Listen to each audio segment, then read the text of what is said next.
Bismillahirrahmanirrahim. Assalamualaikum warahmatullahi wabarakatuh. Alhamdulillahirabbil alamin wassalatu wassalamu ala nabiyina Muhammadin wa ala alihi wa sahbihi ajma'in. Amma ba'd.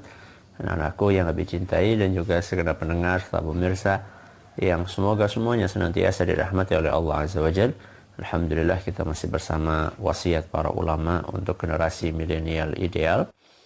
Dan kali ini kita akan memasuki wasiat yang keberapa? Yang ketujuh. Apa wasiat yang keenam kemarin intinya? Jangan panjang angan-angan. Jangan panjang angan-angan.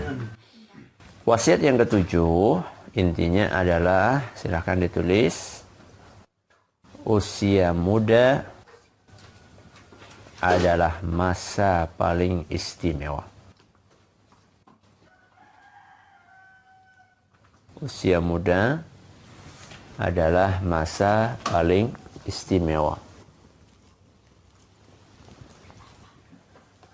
Usia muda adalah masa paling istimewa.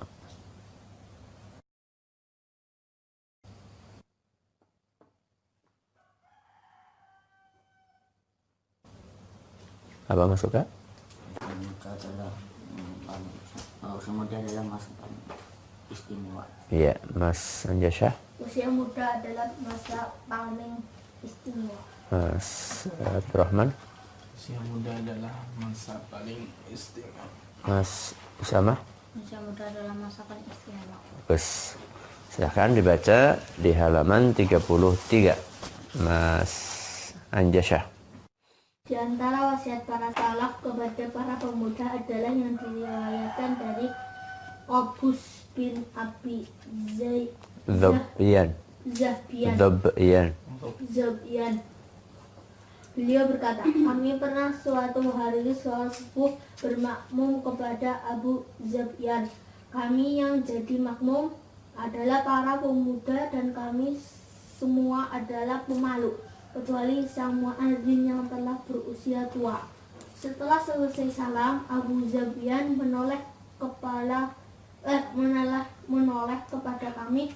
Kemudian beliau mempertanyakan para pemuda yang hadir, Siapa kalian? Ketika beliau bertanya kepada mereka, beliau mengatakan dalam konteks motivasi, mendorong dan menyemangati para pemuda. Innahu lam yub'ats nabiyyun illa wa huwa syabun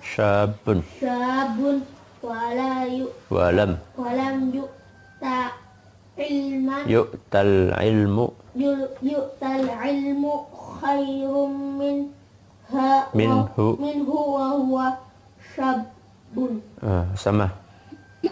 Sesungguhnya tidaklah Nabi itu diutus melainkan ia masih muda, dan tidaklah dikaruniai ilmu yang lebih baik lagi melainkan ia dalam usia muda. Beliau Abu Zabyan mengingatkan untuk menggunakan kebaikan dan keberkahan di usia muda yang merupakan momen utama untuk bekal dan usaha serta memanfaatkan saat bersemangat dan fit di masa muda. Bagus, baik. Masanya siapa ini?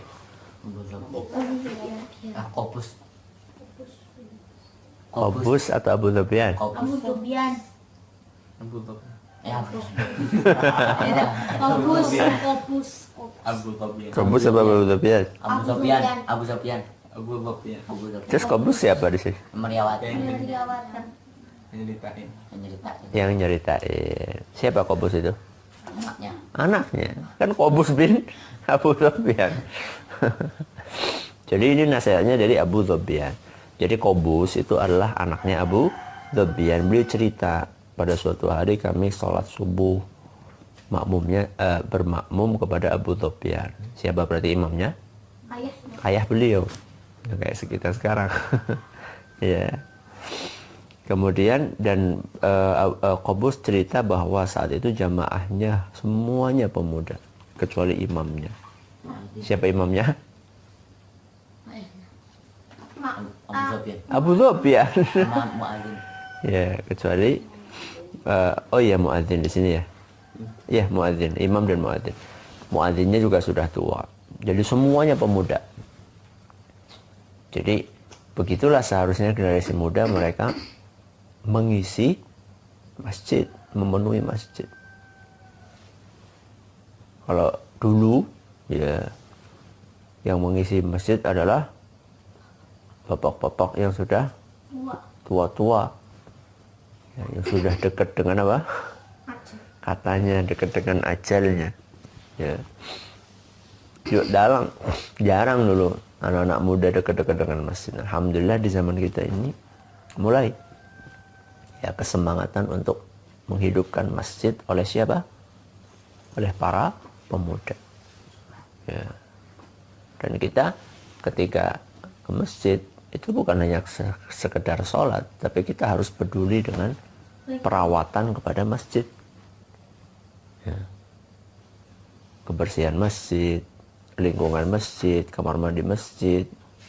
Ya. Jadi jangan sampai kita cuma sholat pergi, sholat pergi, sholat pergi. Kita harus melatih kepedulian kita terhadap tempat yang merupakan rumahnya siapa? Allah Azza wa Jalla. Dan itu alhamdulillah kita mulai dengan selalu membersihkan area masjid, nyapu masjid. Ya. Nanti begitu kita sudah bisa sholat di masjid lagi, kita melihat lantainya kurang bersih, atau kita melihat ada botol minuman yang kosong di situ, kita harus peduli. Jangan malah nyampah. Apa itu nyampah? Karet, sampah kecil. Makan jajan, sampahnya ditinggal. Ya, minum air, botolnya ditinggal. Itu namanya nyampah. Masa kita ngotori rumahnya siapa? Allah. Rumahnya Allah. Gak sopan. Ya. Gak sopan. Jadi begitulah pemuda pada zaman itu, mereka lah yang mengisi masjid. Ya. Paling yang sepuh-sepuh, yang tua-tua ya paling imamnya sama muadzinnya. Nah, setelah selesai salam, Abu Dhobyan pun menoleh kepada kami. Siapa kami? Para makmum. Yang rata-rata adalah para pemuda. Kemudian Abu Dhobyan berkata, Man anta, man anta. Kamu siapa? Kamu siapa? Buat apa Abu Dhobyan tanya seperti itu? Mas Anjasya? Motivasi. Motivasi, bagus. Ada yang lain? Hah? Mendorong menyemangati. Menyemangati. Kemudian juga memberi, pengen tahu kamu siapa? Namanya siapa? Dan ini akan membuat seseorang itu menjadi betah. Betah di mana? Di masjid. Kenapa? Karena akrab, bagus. Karena ramah. Jadi kalau misalnya anak-anakku melihat ada anak belum pernah kelihatan sebelumnya di masjid, kau tahu apa? Dia berangkat ke masjid. Jangan malah jadi tontonan. Bisik-bisik, siapa kayak? Siapa itu? Jangan. Ya, karena kalian anak-anakku ketika masuk ke tempat yang asing, ya, tempat asing itu apa Mas Anjas? Masjid. Oh? Tempat asing kok masjid? Apa maksud sama tempat asing? Tempat yang belum pernah kita datangi. Tempat yang belum pernah kita datangi. Ketika kita masuk ke sebuah tempat yang belum pernah kita datangi sebelumnya, kemudian ada anak yang menyapa kita. Mungkin ya sekedar assalamualaikum, waalaikumsalam. Kamu dari mana? Namamu siapa? Padahal kita nggak kenal sama dia. Senang nggak? Senang. Coba bandingkan kondisi yang lain. Kita datang ke sebuah tempat asing, banyak anak di situ, tapi mereka semua pada ngeliatin kita. Nggak ada yang nyapa, bahkan mereka pada bisik-bisik. Gimana rasanya? Nggak enak, nggak nyaman. Kita pengen cepat pergi dari situ. Maka nanti anak-anakku, ketika kalian masuk gereja Quran atau masuk pondok, kemudian ada anak-anak baru, disapa. Jangan malah dibully. Anak baru, ayo kita apa kan? Kita pelonco, jangan. Ya, kita bully, jangan. Ya. Kenapa demikian? Karena akan menyebabkan mereka tidak nyaman. Kalau tidak nyaman, nanti tidak bisa belajar. Begitu pula, ini yang dilakukan oleh Abu Dhobyan. Ketika bertanya, kamu siapa? Kamu siapa? Itu dalam rangka agar mereka merasa nyaman. Nah, setelah mereka merasa nyaman, baru kemudian beliau menyampaikan nasihat. Dan biasanya nasihat itu akan masuk kepada seseorang ketika perasaannya sedang apa? Nyaman. Itulah yang dilakukan oleh Abu Dhobyan. Jadi sebelum menyampaikan nasihat, beliau membuat orang yang dinasihati hatinya nyaman. Jadi memberi nasihat itu ada seninya. Ya Mas Anjas, ada apanya? Ada seninya. Jadi jangan sambil marah-marah, sama ngelemparin apa kemarin? Peci, jangan gitu. Pelan-pelan. Terus bok dicontoh sama siapa? Sama bilang, naruh peci yang baik. Kan enak. Ya. Walaupun maksudnya baik, kalau caranya apa Mas Suka? Kasar. Kalau caranya kasar nggak enak. Maka latihan. Sebelum nanti anak-anakku terjun di medan dakwah, ya berdakwah kepada umat, mulailah dengan berdakwah di mana? Di keluarga terdekat. Ya, kepada adiknya, kepada Bilal, ya, yang halus, yang lembut, sehingga orang lain bisa menerima. Nah, apa kata Abu Dhobyan nasihatnya? Innahu lam yub'ats nabiyyun illa wa huwa syab. Apa? Innahu lam yub'ats nabiyyun illa wa huwa syab. Setiap nabi ketika diangkat menjadi nabi, semuanya saat itu masih muda. Loh, Rasulullah SAW 40 tahun. Ya memang 40 tahun kan masih muda. Masih ingat kan pemuda sampai berapa? Usia 40 tahun. Ya. Ini perkataan siapa? Abu Dhobyan. Jadi Nabi itu diresmikan, diangkat oleh Allah menjadi Nabi itu ketika usianya muda. Bukan ketika sudah apa? Tua. Tapi muda di sini bukan berarti anak-anak, bukan. Ya, ketika sudah dewasa, ya, itu menunjukkan bahwa usia muda adalah usia yang istimewa. Makanya di usia itulah Nabi diangkat. Ya. Kemudian beliau menyampaikan apa? Walam yu'tal ilmu khairun minhu wa huwa syab.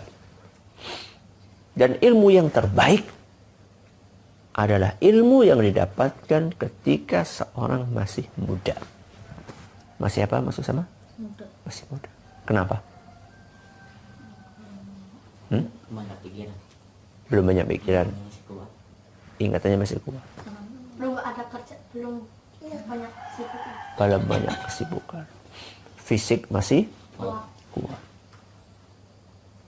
Makanya anak-anakku, ketika Abi Umi ya, berusaha untuk terus memotivasi kalian untuk belajar. Karena masa kalian itu masa emas.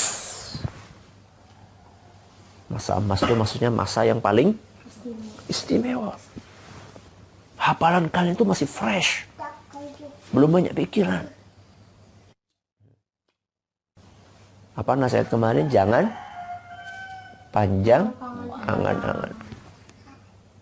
Jadi jangan mengatakan, nanti aja lah kalau udah sampai ke Madinah. Enggak. Sekarang waktunya kita memaksimalkan hafalan. Memaksimalkan pemahaman. Ya. Berapa ayat Mas Anjas? Setengah ayat. Setengah halaman. Ya. Setengah halaman. Jangan satu ayat. Kita punya potensi yang maksimal. Abi lupa ya siapa ya, Mas Uka apa ya yang pernah bilang sama Abi, kenapa ada orang bisa lari kencang ketika dikejar anjing? Siapa ya? Mas Anjasa apa sih ya? Kenapa ada anak bisa larinya kenceng banget ketika dikejar anjing? Kenapa? Karena takut. Bukan dikit. Karena dipaksa, kepepet. Berarti dia itu punya potensi untuk lari sangat kencang. Berarti itu puncak dia. Itu yang disilakan dengan the power of kepepet. Ya. Kita itu, anak-anakku, itu punya potensi yang luar biasa. Cuman belum kita apakan? Belum kita maksimalkan. Tugas Abi, tugas Umi adalah membantu kalian untuk memaksimalkan usaha itu. Dengan nasihat, dengan teguran, ya, dengan hadiah. Ini nasihatnya Abu Sufyan. Coba diulangi Mas Uka. Innahu lam yub'ats nabiyyun illa wa huwa syabun wa lam yu'tal ilmu khairan. ilmu atau ilmu? Hah? Terus? Lam yu'tal Ilma ya. Kayaknya ilma. Wa lam yu'tal ilma. ilma khairan minhu wa huwa syabun. Nah. Jadi beliau Abu Sufyan mengingatkan untuk menggunakan kebaikan dan keberkahan di usia muda yang merupakan momen utama. Ya, jadi inti dari nasihat kita apa tadi? Usia muda adalah masa paling istimewa. Mudah-mudahan yang kita pelajari pagi ini bermanfaat buat kita semuanya. Kita tutup dengan doa kafaratul majlis. Subhanakallahumma wa bihamdika asyhadu an la ilaha illa anta astaghfiruka wa atubu ilaik. Wassalamualaikum warahmatullahi wabarakatuh.